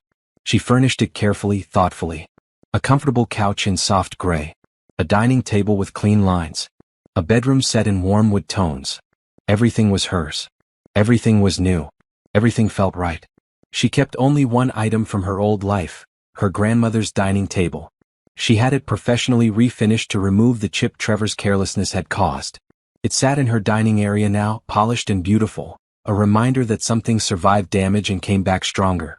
Work at the hospital became her refuge. She threw herself into her shifts, found comfort in the routine of patient care. Her coworkers noticed the change in her, more confident, more self-assured. Her supervisor mentioned it during her annual review. "Simone, whatever you've been through this year, it's made you even better at your job. You're more decisive, more authoritative. The new nurses look up to you. Have you thought about moving into leadership?" She hadn't. But the idea planted itself and started to grow. Maybe a charge nurse position. Maybe eventually a nurse manager role. She'd always been good at organization and problem solving. The past few months had proven she could handle crisis situations. "I'll think about it," she told her supervisor. And she meant it. 3 months after moving into the condo, Simone had coffee with Christopher again. It had become a regular thing. Every few weeks they'd meet and talk about their progress in rebuilding. "My lawsuit's settled," Christopher told her. "Ashley's family paid $30,000 on her behalf to make it go away. Trevor has nothing, so I'll never see money from him, but at least I got something. Are you going to use it for anything specific?" "Therapy mostly. And I'm thinking about going back to school. I always wanted to get my master's degree, but Ashley said it was a waste of money. Turns out her opinion doesn't matter anymore." Simone smiled. "Good for you. What about you? What's next for Simone Parker?" "I'm applying for a charge nurse position. And I've been thinking about starting a blog." "A blog about what?" "About what happened to me. How I handled it. The legal process, the emotional recovery, all of it. I've gotten messages from people asking me for advice, friends of friends who heard my story and are going through similar things. I think I could help people." "You absolutely could. You documented everything perfectly. You made smart decisions. You didn't let anyone pressure you into dropping charges or forgiving him. That's valuable information." Simone started the blog that weekend. She called it Rebuilding After Betrayal. The first post was her story, the empty house, the evidence gathering, the decision to press charges, the trial, the divorce. She laid it all out in clear, factual terms. The response was overwhelming. Within a week, she had hundreds of comments. People thanking her. People sharing their own stories. People asking for advice on how to handle similar situations. She answered every comment. She gave advice about documentation, about finding good attorneys, about the legal process. She emphasized over and over, betrayal is not your fault, but protecting yourself is your responsibility. The blog grew. She added posts about financial recovery, about the emotional stages of divorce, about rebuilding self-esteem. She interviewed Patricia about the legal aspects. She interviewed Jordan about the criminal investigation process. She interviewed Rita, her financial advisor, about recovering from financial abuse. 6 months after starting the blog, a literary agent contacted her. "Have you thought about turning this into a book?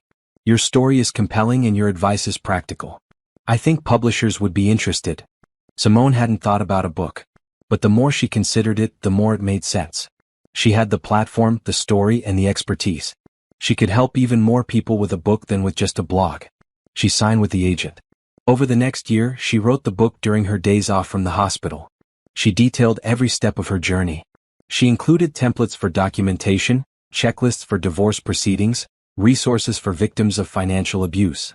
She made it a practical guide, not just a memoir. The book was published 2 years after Trevor cleaned out her house.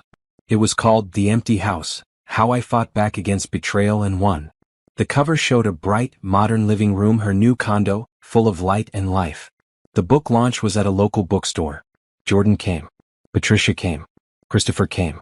Rita came. Her co-workers from the hospital came. The room was full of people who'd supported her through the worst time of her life.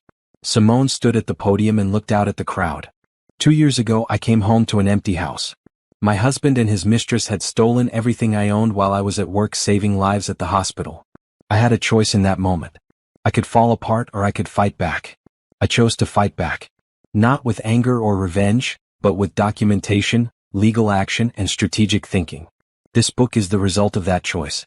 It's for everyone who's been betrayed and told to forgive and forget. It's for everyone who's been stolen from and told it's just a relationship problem. It's for everyone who needs permission to fight back and protect themselves. You don't need permission. You have a right to protect yourself. You have a right to justice. You have a right to rebuild. The applause was deafening. After the event, Christopher approached her with a copy of the book. "Will you sign this for me?" "Of course." She wrote, "For Christopher, who understood that justice and healing can coexist. Thank you for walking this path with me." He read it and smiled. "You know, we've been meeting for coffee for 2 years now. We've both been through hell and come out the other side. I was thinking, maybe we could try having dinner sometime. Not as fellow victims. Just as two people who might enjoy each other's company." Simone looked at him. Really looked at him. Christopher was kind, thoughtful, honest. He'd proven himself through the worst possible circumstances. He'd stood up for himself, fought for what was right, and come out stronger. "I'd like that," she said. They had dinner the following week. Then another dinner. Then a movie. Then a weekend trip to the mountains. It was slow and careful and nothing like her marriage to Trevor. Christopher asked about her day and actually listened. He contributed equally to bills. He kept his promises. He was honest about his feelings. 6 months into dating, they were having breakfast at her favorite cafe when Christopher said, "I need to tell you something." Simone felt a flash of anxiety. Here it comes, she thought. The betrayal, the lie, the thing that makes him just like Trevor. "I've been offered a job in Seattle. It's an amazing opportunity, but it would mean moving across the country. I wanted to tell you before I make any decisions. Because you're part of my decision-making process now. Not a betrayal. Just honesty and inclusion." Simone felt herself relax. "What do you want to do?" she asked. "I don't know. The job is perfect for my career. But I don't want to leave you. Unless you'd consider coming with me. Not because I'm asking you to give up your life for me, but because maybe we could build a new life together. I need time to think about it. Take all the time you need." Simone thought about it for 2 weeks. She thought about her job at the hospital, her blog, her book, her condo. She thought about her life in Philadelphia and what it would mean to leave it. She also thought about Christopher and how safe she felt with him. How honest he was. How they'd both been through the worst and chosen healing over bitterness. She called her supervisor at the hospital. "If I were to move to Seattle, could I transfer within the hospital system?" "Absolutely. You're one of our best nurses. I'd give you a glowing recommendation to any of our sister hospitals in the Seattle area." She called Patricia. "If I move to Seattle, can I still do speaking engagements about the book?" "You can do speaking engagements from anywhere. Virtual events are just as effective. And frankly, Seattle has a huge market for this kind of content." She called Rita. "If I move across the country, what do I need to know financially?" "Sell your condo or rent it out. Either way, you have equity. Seattle's expensive, but you'll be fine. And honestly, fresh starts are good for your financial psychology." 2 weeks after Christopher's job offer, Simone invited him to her condo for dinner. She'd made his favorite meal, chicken piccata with roasted vegetables. "I've made a decision about Seattle," she said as they sat down to eat. Christopher looked nervous. "Okay, I'll come with you. But on one condition." "What's that?" "We get our own places. I'm not rushing into cohabitation. We date, we build this relationship carefully, and if it works long-term, then we talk about living together." Christopher's face broke into a huge smile. "That's more than fair. That's perfect, actually." They moved to Seattle 4 months later. Christopher got a beautiful apartment in Capitol Hill. Simone found a modern loft in Fremont. They were 15 minutes apart. Simone transferred to Swedish Medical Center and loved it. She took a charge nurse position and found she had a talent for leadership. The new nurses looked up to her. The doctors respected her. She was building something new. Her blog continued to grow. She did speaking engagements at universities, law firms, and women's organizations. She spoke about financial abuse, about the legal process, about rebuilding after betrayal. Her book sold steadily, helping people across the country. And every month, like clockwork, a restitution check arrived. Sometimes $127.43. Sometimes $134.91. The amounts varied based on Trevor's prison earnings, but they always came. She deposited each one and watched the balance grow. After 3 years, Trevor became eligible for parole. Simone received a notification that she could submit a victim impact statement. She wrote 1 page. "Trevor Parker stole my furniture, my money, and my trust. He forced me to fight for justice when I should have been able to trust my husband. Because of his actions, I had to rebuild my entire life. The restitution he pays is a reminder that actions have consequences. I believe he should serve his full sentence. The parole board denied his release. 2 years later he applied again. This time, Simone's statement was even shorter. He has not yet paid his full restitution. Release him when he's paid what he owes. The board denied him again. 5 years after Trevor went to prison, Simone and Christopher got married in a small ceremony overlooking Puget Sound. Jordan flew in from Philadelphia to be Simone's witness.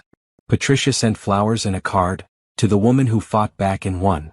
At the reception, Christopher toasted his bride. Simone taught me that surviving betrayal doesn't mean settling for less. It means knowing your worth and refusing to accept anything that doesn't honor that worth. I'm grateful every day that she sees that worth in me too. Simone responded with her own toast. I came home to an empty house 5 years ago. Today my life is fuller than it's ever been. Not because someone filled it for me but because I learned to fill it myself. Christopher joined a life that was already complete. That's the only kind of partnership worth having. That night, in their hotel room, Simone checked her bank account out of habit. Another restitution check had arrived. $142.67 this time. The total he'd paid so far, $8,243.12. The amount he still owed, $53,756.88. She smiled and closed the app. He'd be paying for a long time. And that was exactly as it should be. Her house wasn't empty anymore. It was full of her achievements, her strength, her chosen family, her hard-won peace. And no one could ever take that from her again. 3 years after moving to Seattle, Simone sat in a conference room at the University of Washington. She was the keynote speaker for a symposium on financial abuse and recovery. The room held 200 people, attorneys, therapists, social workers, and survivors. She'd given this talk dozens of times now, but it never got old. Each audience brought new questions, new perspectives, new people who needed to hear that they could fight back and win. The moment I came home to that empty house, she told the audience, I had a choice. I could be a victim or I could be a survivor who fought for justice. Those are very different things. A victim accepts what happened.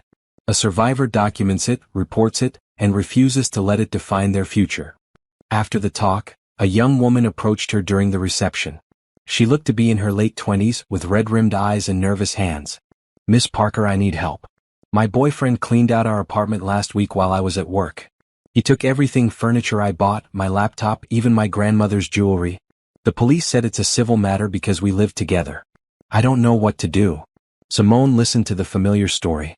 Different details, same pattern. Financial abuse disguised as a relationship dispute. Did you buy the items yourself?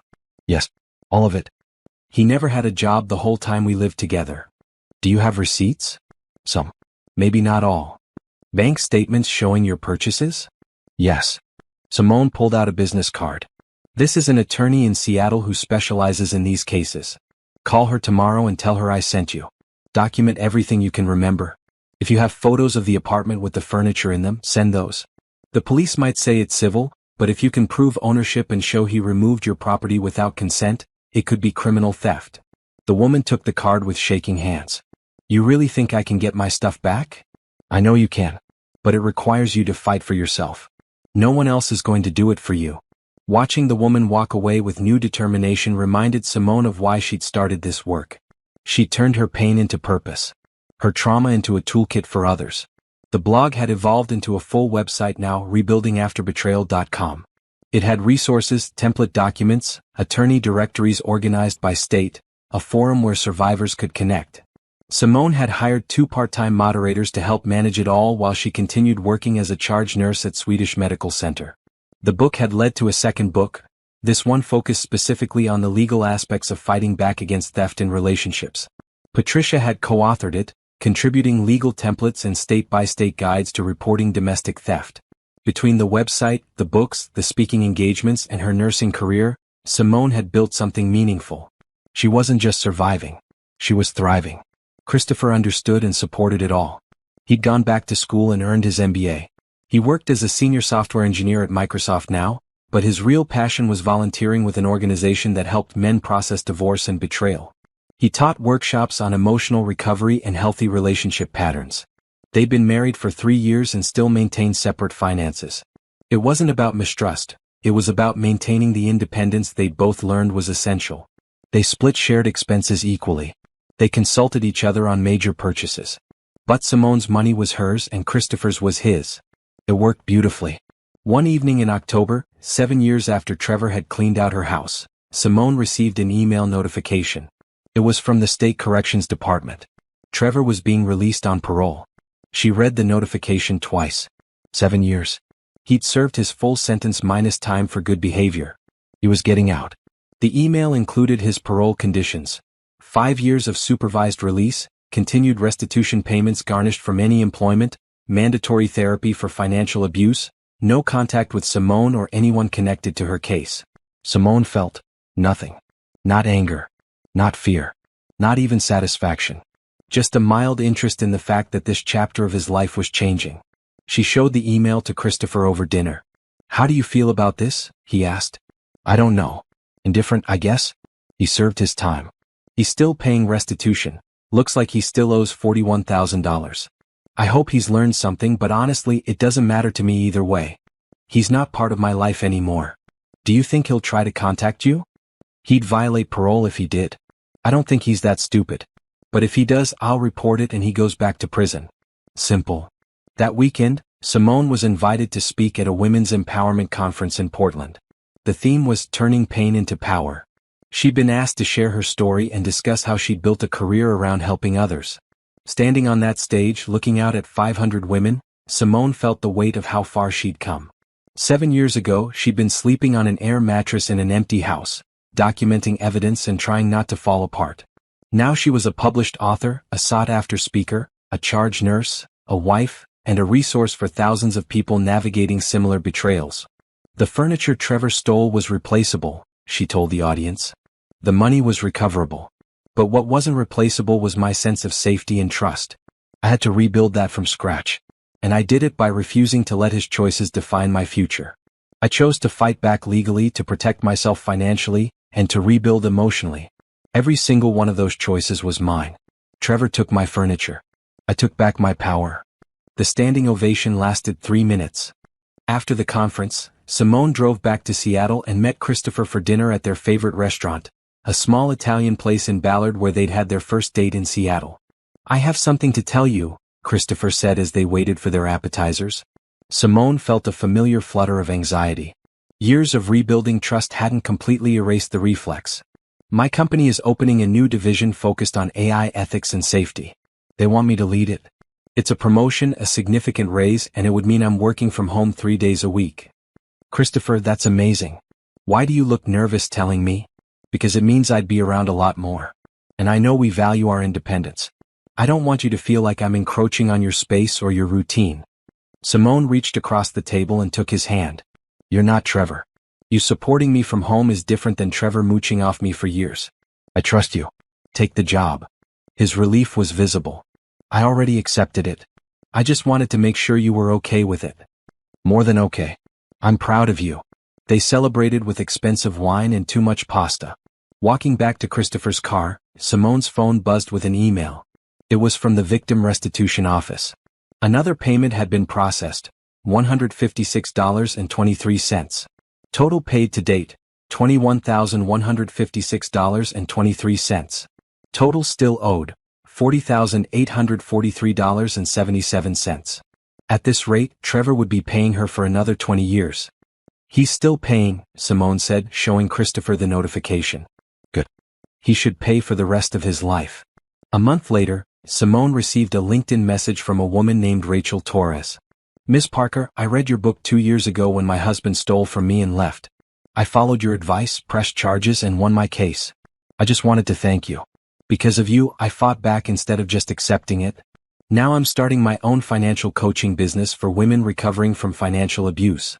You inspired me to turn my pain into purpose." Simone replied, "Rachel, you did the hard work yourself. I'm so proud of you. If you ever want to collaborate or need advice on building your business, reach out anytime." These messages came regularly now. Women, and sometimes men, who'd read her book, followed her blog, attended her talks, and then fought back against their own situations. Each one was evidence that the nightmare she'd endured was helping prevent or heal others' nightmares. That winter, Simone was invited to testify before the state legislature about a proposed bill that would make it easier to prosecute theft between domestic partners. She testified alongside Patricia, who drafted parts of the bill. Current law treats theft between intimate partners as primarily a civil matter, Simone told the committee. This creates a loophole where financial abusers can steal thousands of dollars worth of property and claim it's just a relationship dispute. My ex-husband stole $27,000 worth of furniture from me. If I hadn't been able to prove sole ownership through meticulous documentation, he would have gotten away with it. Not everyone has that documentation. This bill would shift the burden and make it clear. Theft is theft, regardless of the relationship between perpetrator and victim. The bill passed 6 months later. It was nicknamed Simone's Law by advocates, though the official name was more bureaucratic. Simone framed a copy of the signed legislation and hung it in her home office. On the 8th anniversary of the day Trevor cleaned out her house, Simone and Christopher hosted a dinner party. Jordan flew in from Philadelphia. Patricia drove up from Portland where she'd semi-retired. Rita came with her husband. Several of Simone's co-workers from the hospital attended. And Rachel Torres, the woman who'd messaged on LinkedIn, flew in from Denver. They gathered in Simone and Christopher's newly purchased home, not a condo this time, but a real house with a yard and space for hosting. The dining room featured her grandmother's table, now fully restored and beautiful. During dinner, Jordan raised a glass. 8 years ago, Simone called me and said her house had been emptied. I went over there expecting to comfort a devastated woman. Instead, I found someone already gathering evidence and planning her counterattack. That's who Simone is. She doesn't fall apart. She fights back. Patricia added, and she fights smart. I've worked with hundreds of clients over my career. Simone was the most organized, most prepared, most strategic client I ever had. She documented everything, stayed calm, made rational decisions, and never let emotion override her judgment. She won because she refused to be a passive victim. Rachel spoke last. I never met Simone during my own crisis, but her book was like having her in the room with me. Every chapter gave me practical steps to protect myself. Every example showed me that fighting back was possible. I'm running my own business now, helping other women, because Simone showed me that trauma could become purpose. Trevor's final restitution payment arrived on a Tuesday afternoon in June, 15 years and 3 months after he'd stolen Simone's furniture. The total, $62,000 exactly, paid over 183 months of automatic garnishments. Simone deposited the check and sent an email to the Victim Services Office. Restitution complete. Please close this case. That evening, she and Christopher went to the same Italian restaurant where they'd had their first Seattle date. Over wine and pasta, they toasted to close chapters. How does it feel? Christopher asked. To finally be done with that connection to Trevor? Like I'd forgotten it was even there. The payments were so routine I stopped noticing them. It's kind of anticlimactic, honestly. That's probably healthy. It means he really doesn't matter anymore. Simone raised her glass. To people who don't matter anymore. They clinked glasses and drank. The next morning, Simone woke up to an email from a literary agent. A major streaming service wanted to option her story for a limited series. They were interested in the journey from betrayal to justice to advocacy. She forwarded it to Christopher with a note. Thoughts? He replied, your story. Your choice. But I think it could help a lot of people see that fighting back is possible. Simone thought about it for a week. Then she replied to the agent, yes, but with conditions. I want creative input. I want accuracy about the legal process. I want it to end with advocacy work, not just the trial. And I want part of my fee to go to the Empty House project. The deal was done within a month. 2 years later, the series premiered. 6 episodes detailing her journey from Empty House to National Advocate. The actress playing her did an excellent job capturing the quiet strength Simone had shown, not loud or dramatic, just methodically refusing to be defeated. The series won awards. More importantly, it drove thousands of people to the Empty House Project website. The hotline couldn't keep up with calls. Simone hired more staff, opened regional offices, expanded services. What Trevor had meant to destroy had become something bigger than he could have imagined. His theft had sparked a movement. His betrayal had built a foundation for others to stand on. 20 years after coming home to an empty house, Simone stood at a podium at the National Domestic Violence Conference. She was 57 years old. Her hair was graying. Her face had lines that hadn't been there before. But her voice was strong and her message was clear. I'm often asked if I regret pressing charges against my ex-husband, she told the audience. I'm asked if it was worth the stress, the court dates, the years of legal battles. My answer is always the same. The only thing I regret is not seeing the signs sooner. Pressing charges wasn't revenge. It was justice. It was protection. It was a refusal to accept theft as a normal part of a relationship. And it was the beginning of rebuilding a life that couldn't be stolen from me again. The audience, 2,000 advocates, attorneys, counselors, and survivors stood and applauded. After the speech, a young woman approached Simone. She looked barely 20, with nervous eyes and a familiar desperate energy. "Miss Parker, my boyfriend took all my textbooks and sold them last week. The college says it's between us. I don't know what to do." Simone pulled out a business card for the Empty House Project. "Call this number tomorrow. Tell them I sent you. They'll help you file a police report, connect you with an attorney if needed, and support you through the process. What he did is theft, not a relationship dispute. Don't let anyone tell you otherwise." The young woman took the card like it was a lifeline. "Thank you. Thank you so much." Watching her walk away, Simone felt the familiar sense of purpose that had sustained her for 2 decades. Every person she helped was proof that her choice to fight back had mattered. Every success story was evidence that trauma could become transformation. Her house was never empty again. It was full of purpose, full of advocacy, full of the knowledge that she'd turned the worst thing that ever happened to her into the best work she'd ever do. And that was worth more than any furniture Trevor could have stolen.